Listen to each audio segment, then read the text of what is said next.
Welcome back everyone to my Let's Play of Final Fantasy V, the 4-job Fiesta for T&V Small Critter Rescue. Last episode we completed the last of the elemental dungeons and got the 4th stone tablet. Now we're going to unlock the 9 remaining legendary weapons. I held off on doing this because there was no reason to come back here and get these legendary weapons because we'll never use them. I wanted to gain some levels and abilities to see if I can take out one of those shield dragons. A lot of enemies, if they get their AI doesn't react the same way if you reflect spells off of yourself. So I heard that the shield dragon may not run away when it reaches 50% of its health if the action that takes them to below 50% of health is reflected holy or reflected damage spell. But it doesn't work out. But I will keep that battle in just to show it off. The dragon still runs away. I tried to prepare for that battle by putting a wall ring on Cara, because then that way if you cast wall on your characters in battle, it will eventually run out. This way, the wall spell will be permanent on her. And Faris being the one who will be casting holy the most, I put doing the most damage per holy cast. I put the running shoes on her so she gets her turns faster than anybody else. But it was all for naught, so. But get some treasure there that we don't need, so I didn't even grab it. I'll be selling most of this treasure, including these legendary weapons. And it's pretty interesting that a lot of them are so cheap. You only get like 5, 10 gold for them. So I guess people they don't know how to appraise them, so. But yeah, a simple common axe is worth more than the rune axe, or a simple katana is worth more than the special legendary katana. But like I said, all these weapons have a decent property to them. They're pretty good. Sometimes, like I said, there's a few weapons that might have a better ability or better attack power than them. But usually they're very rare. You have to get a special steal or a special enemy drop. Like toward the end, sort of like, well, I'm just thinking of Final Fantasy IV. We had the Holy Lance there that you could got that Cain uses on the moon. It's a good weapon, but it isn't necessarily as good as the Dragoon Lance, because the Dragoon Lance does effective damage against dragons. And there's a lot of dragon enemies at the end of the game.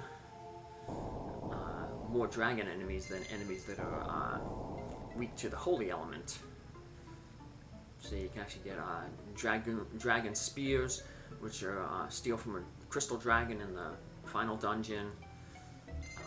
There's a dragon whip, which is better than that flame whip that you get here, that we still have to unlock. That if you're just playing, I guess, the game normally, these weapons pretty suffice. Apollo's Harp, that's an interesting one because it deals effective damage against dragons. So it's actually one of the better legendary weapons. People use that to do like really interesting challenges. If you have like a chemist, you can change an enemy's type to a dragon, and then attack with the Apollo's Harp. Deal a ton of damage. Some interesting ways to beat some of the super bosses like Omega and Shinryu. But after getting 3 of the legendary weapons, you just have to come back to where this tablet is, put a new one down, and grab the remaining weapons, and then we'll be done for with this castle. Here's that fire boot whip. Gets occasion to cast fire 3, so. That's a good thing, but unfortunately the Beastmaster who uses that weapon, they don't have a good magic stat increaser, so it's not going to do a whole lot of damage. Yoichi bow, I think that has a pretty high critical hit rate, but there's some other ones that are pretty good too. A lot of the bows are interesting. They have interesting properties. They either attack elemental, they attack different elements or different creature types, like that Avis Killer that we got in the second elemental dungeon. Does like effective damage against bird type enemies. And a lot of those bird enemies have a lot of hit points. We saw that with the Toad Avis and the big bird enemies. And we're gonna go fight the last enemy we need to encounter basically here. And just wander around, get one of those shield dragons. Like I said, I could have cut this battle out, but I guess I just wanted to show that that thing doesn't work. So, I guess you have to, like I said, the only way I've ever been able to beat these guys is to control them and then use their like blaze ability on themselves. Because the blaze ability is like that breath wing. It takes off 1/4 of their max hit points. So we hit them with it 4 times, and they just kill themselves.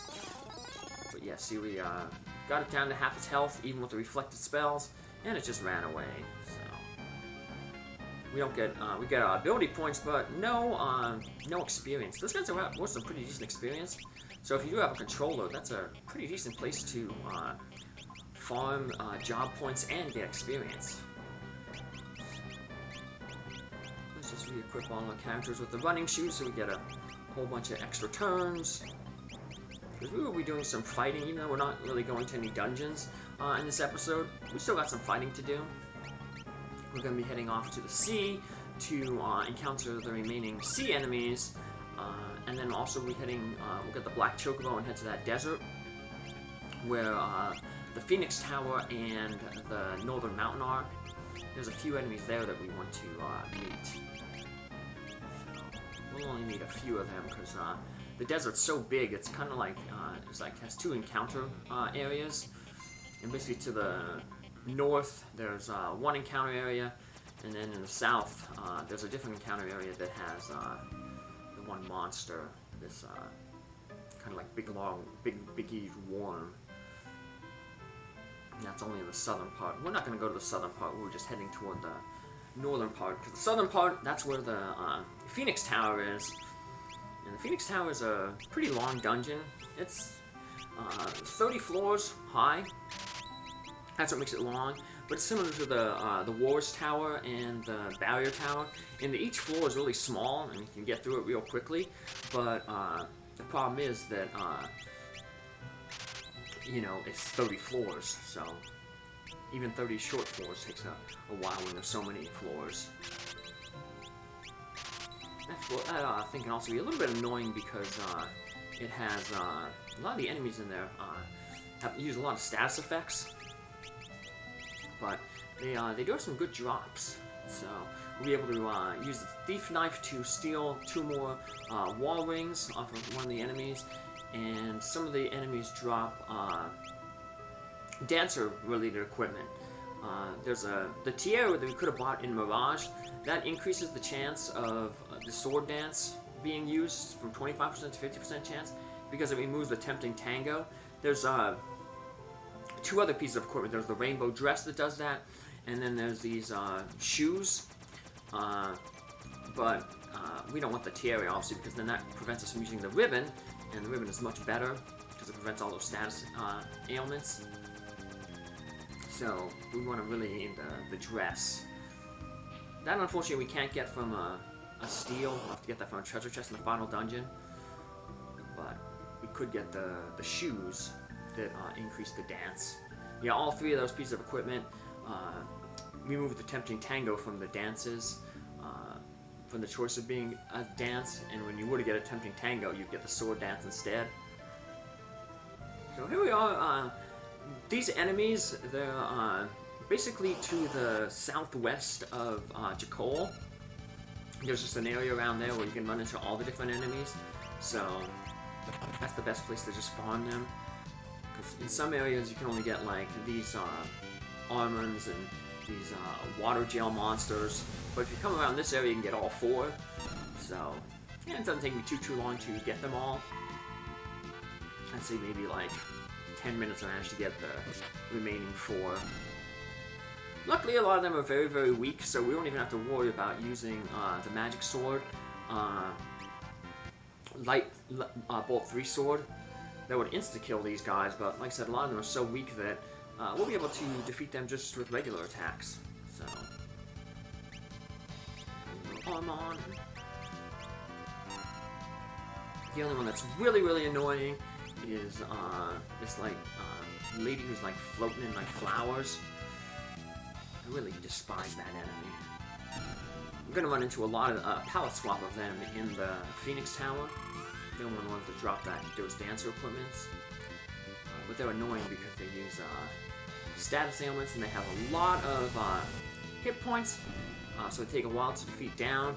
And they're like those Toad Abises in the second Elemental Dungeon, where they have a lot of hit points, so they take a long time to defeat, but they don't give any experience. So yeah, you'll get ability points, but you know, you want to get experience as well as ability points. Yeah, ability points are probably more important in the long run, but when are you getting experience while you're getting those ability points?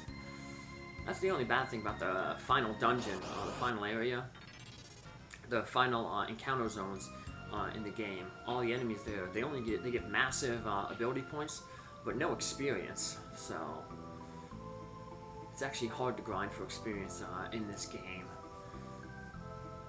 Because not a lot of enemies. The best enemy for giving experience are these Iron Giants. They give 5,000 experience. They can be pretty easily defeated if you have a summoner. If you have a summoner, you can cast the Odin spell, and they're not immune to instant death. So if you get lucky and Odin does the insta-kill, you can take them out in a matter of seconds. But like I said, 5,000 experience divided by 4 is, only 1,250 per character. And it's pretty tough to gain levels with that small amount of experience. So here's our last little. Here's another enemy. Still have that floating flower lady to take care of, but another enemy here, new enemy, the Jellyfish. Yeah, they don't give experience either. So I said a lot of these enemies though do give decent ability points. We'll have no trouble maxing our jobs. Like I said, I think this is going to be the first Fiesta where I'm going to have all my jobs mastered before I get to the final dungeon, the Cleft of Dimension. It helps that, I have 2 low, Dancer and Geomancer are fairly easy to max. So here it is, the Sylvan. They hit pretty hard. They use a few status effects, and as you see, they have a whole bunch of hit points. So once again, we can hopefully get them to, be charmed with the Tempting Tango. And if that happens, we can just kind of hold off on them, and hopefully they beat themselves up. That one was kind of nice. It did Comet a bunch of times. Comet will not knock it out of its hypnosis. Then it decided to attack itself, and that removed the hypnosis. As you can see, this guy, this lady, dealing a lot of damage, a lot of ability points, a lot of gold, but no experience, so it kind of feels like a waste of a battle. So, alrighty, well, let's not put that black chocobo to waste. We freed it from the Mirage Town, but we never did anything with it. We didn't really ride it, we just rode it in one square, stopped, and that was it. So apparently there's like a glitch you can, to never get the black chocobo back. Apparently if you land it in the forest where the Elder Tree is, on the square that that takes you into the Elder Tree, where the Elder Tree is at, if you park the black chocobo on it, then every time you go to step on it again to ride it, it takes you into the Elder Tree, where the Elder Tree's at, so you can't get on the black. The only way you can get it back is if you ride Boko on top of it, and then you can park Boko on top of the black chocobo, and then you'll be able to get the black chocobo, but then Boko's stuck on that car, so no matter what happens, I guess you can get one of your chocobos stuck there. So never done it, maybe I'll play with it and do that just as a little bonus. So some of these dungeons I won't, since there's so little to do, getting enough time per episode. I might just include a little bit of extra stuff in them. So I know I'm going to show off the different summons with the magic lamp in the future. Maybe I'll just show off that little glitch. I'll make a save before I do that fight. Or before I do that little glitch. Alright, so there's one of the enemies there. So there's 3 new enemies in here. I don't know. Yeah, 3 new enemies in here. But one's only basically in the south. And that's that warm enemy. And we'll encounter that when we go to the Phoenix Tower. We'll just get the northern ones out of the way here. And the northern mountain, where Bahamut is residing. This is a good place, if we fight that warm enemy later on, it's a good place if you have Quake. Not Quake, Float. Because that enemy uses the Quake spell. I think there's Enku Hegu's back there, that smaller centipede type enemy in the back. They also use Quake. So this might be a good place if you have the Float spell to cast Float preemptively on your characters. Shut down a good bit of these enemies' offenses. Or offensive techniques. These guys live in the desert, but they take a lot of damage from the desert storm. So, I guess it's kind of like, I guess they figure it's non-elemental. Similar to how the tsunami is not water elemental, so it hurts actually a lot of the enemies on the sea, even though they are supposed to absorb water. So, I wonder if that's just like a coding error. Sort of how a lot of the elements in the first Final Fantasy weren't coded correctly. A lot of things in the first Final Fantasy weren't coded correctly. But still a good game, so. And here we are back at the North Mountain. Easy, like I said, none of the enemies have changed, even though we're like in a new world here.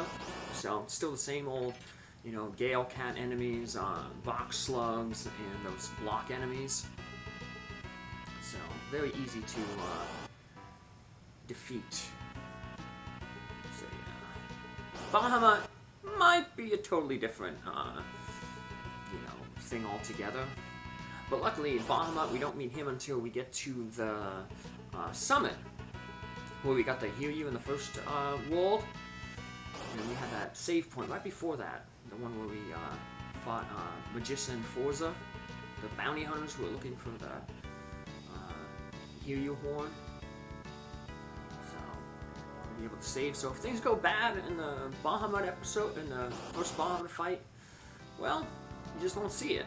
I'll just restart from the resave right here, and make right here. So I'm gonna get to put one of those cabins that we stocked up on to use. Heal ourselves up because Bahamut, if he doesn't play nice, he can be a tough boss. So I want to make sure that we're at full health, full magic points, and we'll be taking Bahamut on in our next episode. So take care. Thanks for following along. Have a good day. See you next time. Bye.